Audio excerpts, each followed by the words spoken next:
नमस्कार मैत्रिणींनो. आजचा विषय आहे वटपौर्णिमेचे महत्त्व आणि हे व्रत कसे करायचे. तर चला मग जाणून घेऊया आपल्या छोट्याशा व्हिडिओमध्ये.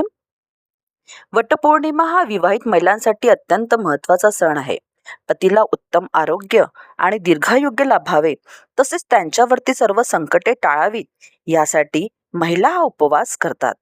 सत्यवान सावित्रीच्या पवित्र प्रेमाचे प्रतीक म्हणून हा सण साजरा केला जातो. वटपौर्णिमेचे महत्त्व.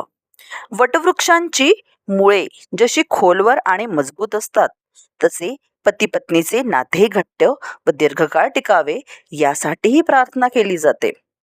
सावित्रीने आपल्या पती सत्यवानचे प्राण यमाच्या तावडीतून परत मिळवले. तिची निष्ठा आणि भक्ती आजच्या स्त्रिया या व्रताच्या माध्यमातून दर्शवतात.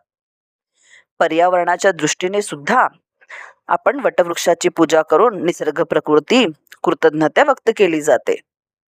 मग आता हे व्रत कसे करायचे? वटपौर्णिमेच्या दिवशी सकाळी लवकर उठून स्नान करावे आणि निर्जळी किंवा फलाहारी उपवास करावा. वटवृक्षांच्या मुळांना दुधाचा अभिषेक करावा. त्यानंतर झाडाला हळद कुंकू लावून अक्षदा आणि फुले वाहावीत. झाडाच्या बुंद्याला सुती पांढरा किंवा लाल धागा कच्चा सूत गुंडाळून 5 किंवा 7 वेळा प्रदक्षिणा घालाव्यात. पूजेनंतर तिथे सावित्री सत्यवानाची कथा ऐकावी. पूजा आणि आरती झाल्यानंतर वाण, फळे किंवा भेटवस्तू सुवासिनींना देऊन पतीच्या दीर्घायुष्याबद्दलची प्रार्थना करावी आणि मगच उपास सोडावा. तर मैत्रिणींनो, कसा वाटला तुम्हाला हा आजचा विषय? मला नक्की कळवा बरं.